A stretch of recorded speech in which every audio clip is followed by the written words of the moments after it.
Good morning, welcome to Furry and Spoilt. Today I'm going to be talking to you about how to stop your dog being scared of fireworks, part 3. Now in the other two parts, 1 and 2, I've shown you how I've been preparing my dogs using the bubble wrap technique. Now we've actually arrived. So today's the 31st of October, it's Halloween, and that is the start of fireworks season. It goes on for 2 weeks. So what I'm going to be doing is preparing myself mentally and physically, making sure I'm nice and calm. All we're off. And I'm going to be doing stuff to prepare the house so the environment is really relaxed and calm, and there's going to be some stuff that I'm going to be doing with the boys to make sure that everyone's relaxed and calm. So I'm just going to be videoing it as see that poo there, that's nice poo bag in the video. I'm going to be videoing myself throughout the day and throughout the week, and I'll just show you how I am preparing for firework night. And then in the next video, part 4, I will show you how it all went and give you my recap on it all. So another thing that I use are these sprays. Now I can't say for sure that these sprays actually work. All I can say is that when we got Humps, our rescue dog, recently, I sprayed towels with these sprays and my dogs went and lay on those towels. So something about those towels were nice. So because of that, I am using them this firework week. And I've got this one here, which is just classic DAP, pheromones from the mother and all that. And you can get it as a plug-in or as a spray. And then there's this one here, which is natural oil. So natural oils that dogs find relaxing. And I've just got that from, we just got it off Amazon as always. So I'm not saying either spray is better than other, but any spray that, I would try any spray that is designed to calm down your dog. And they just come in sprays and I just spray them. And what I do is I spray them, and so our sofas are fabric, I spray them along the sofas, along the fabric parts of the sofa. I have towels on the floor and I spray the towels just so that when they walk over them, that releases the smell. I don't just spray it into the air because I just don't really see the point of that. I spray them into a fabric so that the fabric can hold the smell. I don't spray them anywhere where they actually lie. So I don't spray it on their bed so they would go and lie on it. I spray it maybe around the edge of the bed so they're not actually lying on it. Now what is important is when you first spray these sprays, my dogs don't like the smell of it. The DAP has quite an alcohol-y smell, and the other one, it doesn't have an alcohol-y smell, but it's a strong smell. Especially for dogs, that's going to be extremely strong. So what I do is I spray it in the room when the dogs aren't in there, and then let the dogs in there. Or if I'm going to on the towels, I spray them on the towels in a different room and then wait a bit and then bring the towels in. Or rugs, what I do is upstairs I spray the bedroom rugs, and I do that before we all go up to bed. They really don't like the smell when you first spray it, so that's something that I do. And then I do that I'm probably going to be doing that maybe 3 times a day. And then at night time, obviously, just be before we go to bed. But like I said, I can't be sure, but I think it all just adds up and it all just helps create and makes them feel nice and calm. Chamomile tea, that's the next thing that I do. Just relaxes me a bit. Not a massive amount, just relaxes me a bit. Takes the edge off it if I feel like I'm getting a little bit worried, a little bit stressed. Just to sit down and have a cup of chamomile tea is lovely. Not that nice, I don't particularly like the taste of it, but it does just take the edge off things if I feel like I'm getting a little bit worried about it all. Now you can get chamomile with honey, and that is a whole lot nicer. I suppose you could just add honey to your cup of chamomile, or you can get tea bags that are actually chamomile and honey. You can use any brand, it doesn't really matter. Or make your own if you've got chamomile flowers, I suppose. But it just really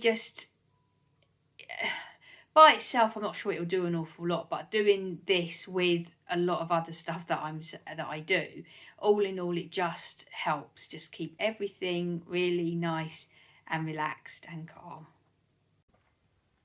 So before we get to fireworks season, I have a plan in my head how I am going to deal with it if any of the dogs bark at any fireworks.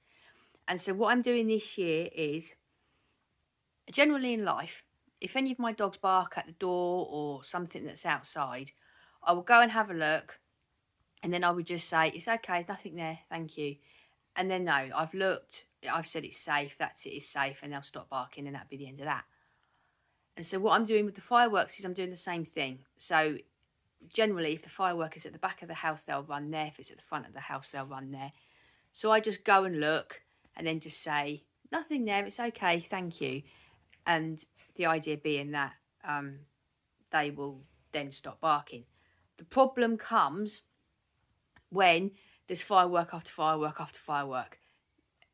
Then they're sort of thinking, well, you're saying there's nothing there, but there is, we can hear it. And that's where your energy comes in, and making sure that your energy is really, really good. So the approach I'm taking after that is, I've looked at that situation. I know it's still out there. We can hear that. I know that. But I'm telling you that it's safe and it's okay. And then it's vitally important that my energy then goes to completely calm and completely okay, and that I back up what I say. And then their behaviour. So what should be going on in their head? Mum, something loud out there has happened. What is it? I then go and look as pack leader. I then go and look and say, it's okay, it's fine, there's nothing to worry about.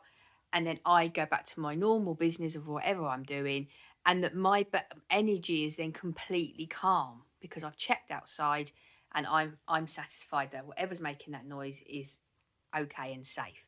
And so that's really important, that you have a plan on how you're going to deal with any barking that does happen. Don't tell them off. There's a genuine concern for what they're bothered about. So don't tell them off. It's genuine concern. Make sure that your energy has got to match what you're saying.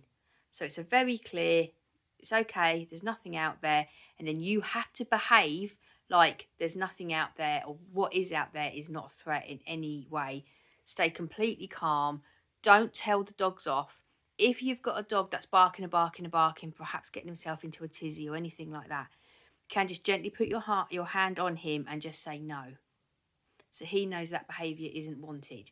But on the whole, you have to act like there's not any problem with what's going on outside, because as a pack leader, they will be looking to you for that. Think about it. If when you were little, there was a really bad thunderstorm going on and that scared you, and your mum acted really scared and frightened of it, that's going to make you really scared and frightened. You'll be like, yeah, whatever's out there's really it's a real big problem, mum's scared. If your mum just acted like, yeah, it's a thunderstorm, it happens, it's nothing to worry about, and she got on with her business, then you'd be like, oh, she's not bothered, oh, nothing to be worried about. And it's exactly the same. So have your plan in place of how you're going to behave. And like I said, if it all goes a little bit crazy and they're all barking, just calmly put your hand on them and say very clearly, no. But stay calm and then just get on with what you're doing. Another thing that I do is, so let's for instance say that the fireworks are at the back of the house, and that your dog or any of your dogs are at the back barking. If you said no and they're still not quite convinced, a way to convince your dog that there really is no problem is to leave the room. So if it's happening in the sitting room, go into the kitchen and pretend you're just doing something, that you're really not that bothered, you've just walked off and done something else. Because you've really got to convince the dog that you are not bothered about what's out there. It's not actually, I know it's noisy, but it's not actually going to hurt you. Right, another thing that I do is prepare the rest of your family. So you've got your plan in place, your energy is in place, you've set up the energy in the house to be good, but you have to prepare your family. Now, from this perspective, I'm quite lucky because I only have to prepare my husband. So I've told him what the plan is. We discussed it a little bit. Very clear plan of what is happening, and how we're reacting. And like I've discussed with you earlier, how we're reacting to it. And it's really, really clear plan in place. In our house, I'm very much the pack leader, and so I will be doing anything. But my husband knows very, very clearly that you stay nice and calm and that you do not react to any barking. If anything does need to be dealt with, I will deal with it according to the plan that I just discussed. If, excuse me, if you have other members of your family and children, that everybody needs to know that they need to stay calm, they need to stay relaxed, there's nothing to be worried about. And if you've got anybody who you think isn't really going to perhaps stick to the rules, make sure they're away. You're away from them. You don't want that energy. You don't want that energy anywhere near the setup. You need the energy to be calm and relaxed. Right, another thing is to close windows. Now, we are a house where we do have windows open all the time. Even in the winter, there's always a little window open in most rooms. And it's surprising what a difference it makes, just to even close little windows.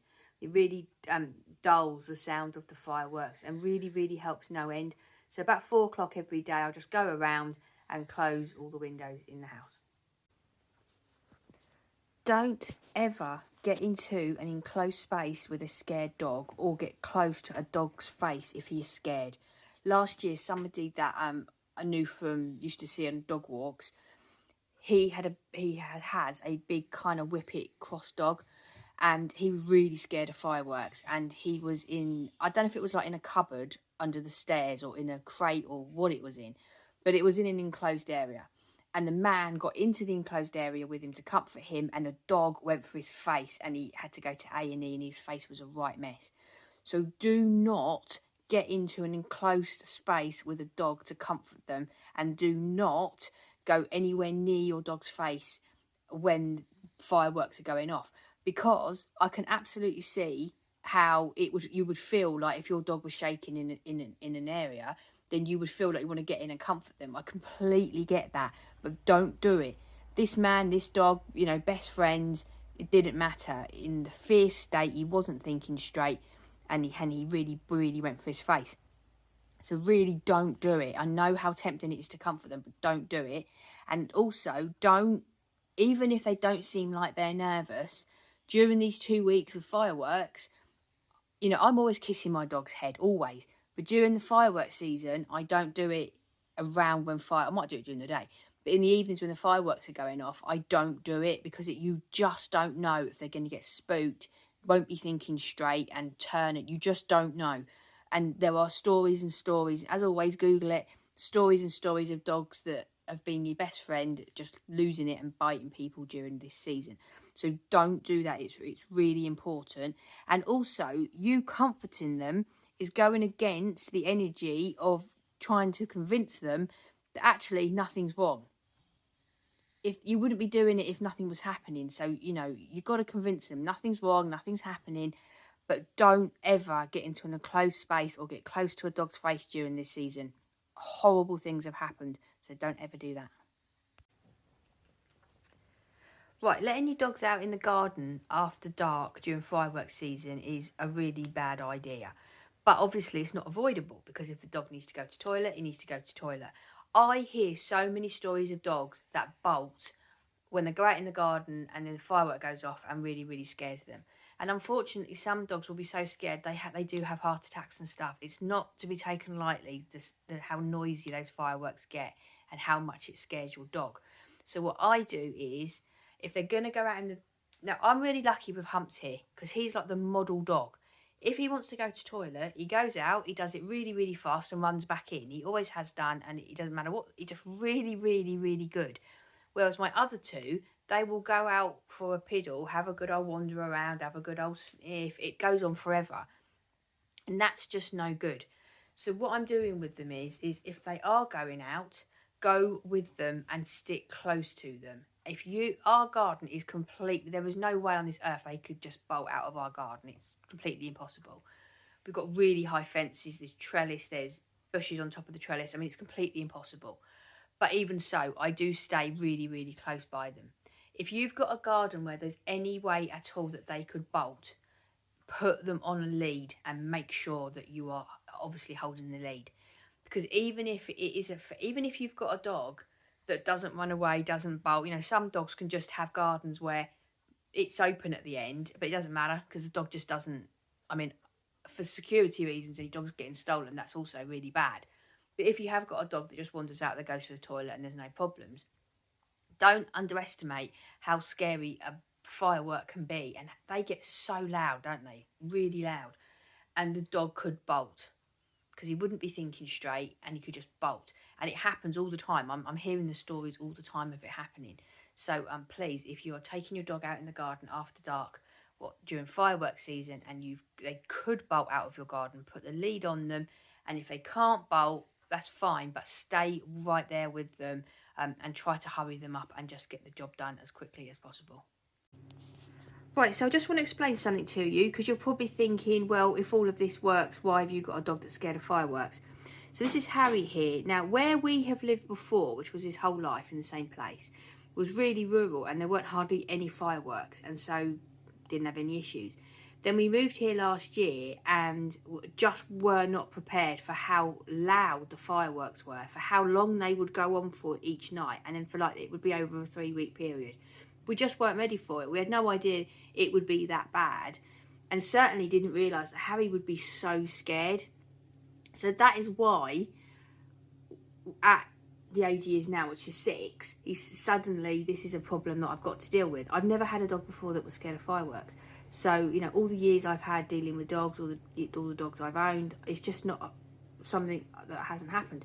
And so now I've got this problem with Harry this year, where I've really got to be on my game. And if you've been watching the videos part 1 and part 2, you'll know that I've been doing I call it popping paper, but it's bubble wrap, isn't it? Bubble wrap training with them to really get them used to the sound of fireworks. And I've been doing that every day for about the last 6 months. So I've really worked at making his fear of fireworks go away. And so I just want to explain why I'm in a situation with a dog at 6 years old that suddenly has firework fear.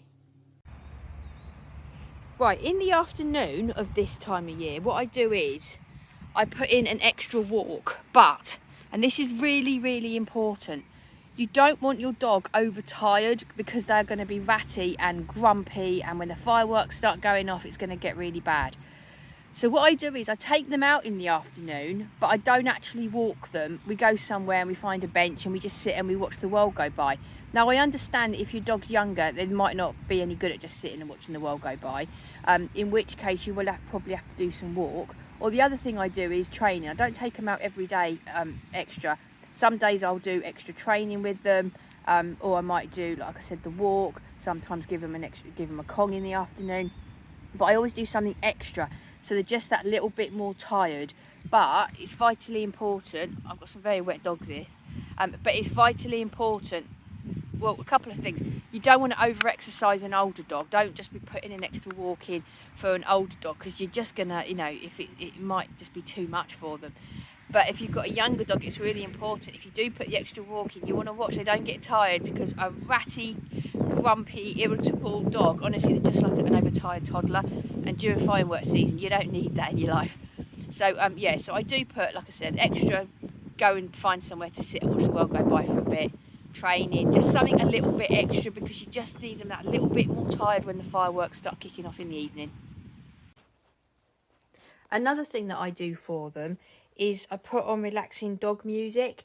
If you go on YouTube and type in relaxing music for dogs, there's loads of it. It goes on for hours, and I don't know if it's just relaxing music in general or if it's actually scientifically proven. I don't know. But I do know, Harry's gone into his hole, but I do know that it does relax the dogs. It's incredibly relaxing and nice and calm. So at different times during the day, I will just have relaxing music on. I do it for them anyway. After we've had our walk, I come back to do my routine with them, and then I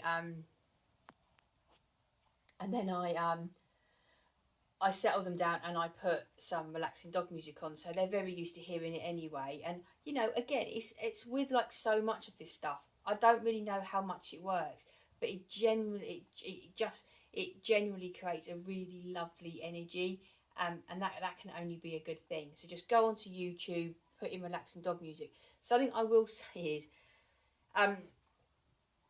if your dog will react, if you're going to put it on the television and your dog will react to a dog being on the television, then it's not very good, because there will be dogs moving about on the TV.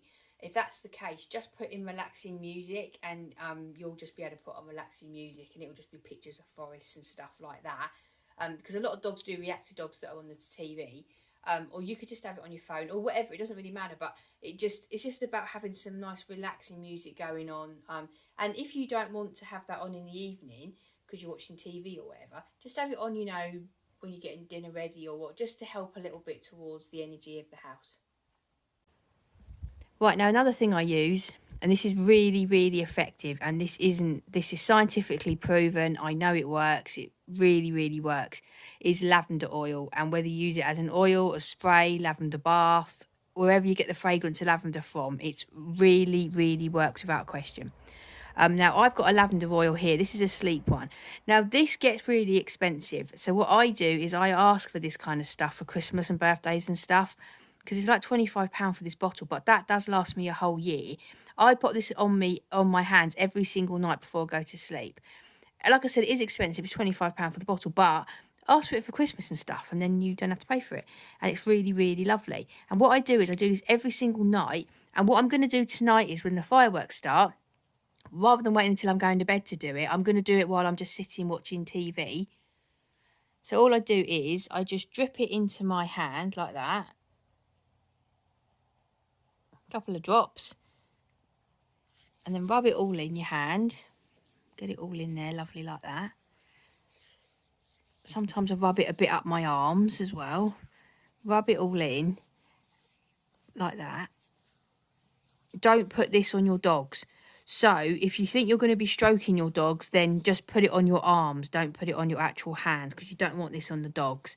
But it's also been proven that lavender oil relaxes dogs. So it's just another one of the things that you can just do to just help get your environment nice and relaxed and lovely and calm. So I just rub it all in, and then I just put my hands like that, and I just have a really lovely big sniff of all of the lavender.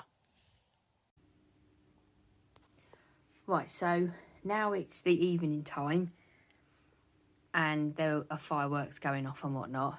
And so what I do is try to make the room as cosy as I can. So this is our fire. It's not real. It's just an electric fire. But it's so relaxing, so cosy.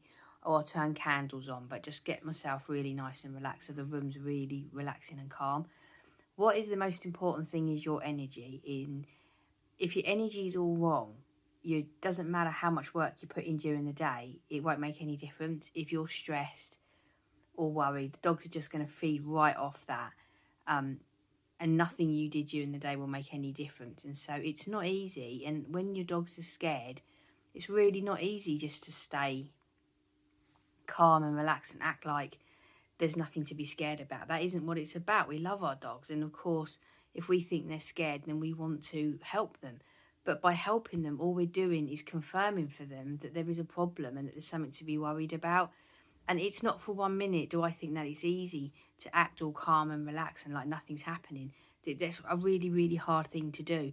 And I think it's almost an art form that you get better at the longer you've owned dogs. But it's really, you have to do it. That you have no choice. If you act anxious or stressed or anything like that, the dogs are just going to pick up on it, and they will be exactly the same. So it's really, really vital that you do whatever you have to do to get yourself calm. So I'm just going to sit down now. I watch NCIS, an episode of that every evening, and I'm just going to sit down and watch that because I want it to be as normal as possible for them. And you just do whatever, you have to do whatever makes you relaxed and calm. And that could be a completely different set of stuff to me. But you just have to do whatever will keep you nice and relaxed and calm in the evening. And for me, it's turning on the fire, putting on a lamp, and just sitting down and watching the TV for a little bit. And that's what I'm going to do. And then I go to bed early and read a book. And they all come up to bed with me. And upstairs is prepared, with the stuff that I've said during the day. So that's it really. So I really hope that your evening goes okay, and that your dogs are okay, and that if, like me, it goes on for 2 weeks, I hope that it's just the beginning of you getting better every single evening with it, as will I. Every evening I'll get better at my energy being better and preparation during the day, and I really, really hope that everything's okay. As always, if you have got any extra tips that I haven't included in this video, please can you put them in comments so that other people can see them and we can all learn from them and all help our dogs. Because remember, that's what this whole channel is about at the end of the day.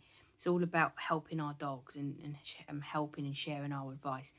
As always, I'm on Twitter, I'm on Instagram, Furry and Spoilt, hashtag Furry and Spoilt, on there. And I'm more active on Twitter than I am on Instagram, because on Twitter, building a right little community over there. I love our little chats, and I'm starting to recognise you all, and I love that, and it's really, really nice. I am on Instagram, but I'm not as active over there. But on Twitter, it's getting very active. I'd really love you to come and say hello to me, and let me know that you're a subscriber. I'd really, really love to know that. So thanks very much for watching today. Once again, I really, really hope that it's all okay this week. What I'm going to do next week is talk to you about how it's going, things I could have done better, things I could have done worse, whatever. I'll just talk to you about how it's all going. But for now, thank you very much for watching. As always, have a really good week. I hope it's relaxing and calm with your dogs, and I'll see you in the next video. Bye-bye.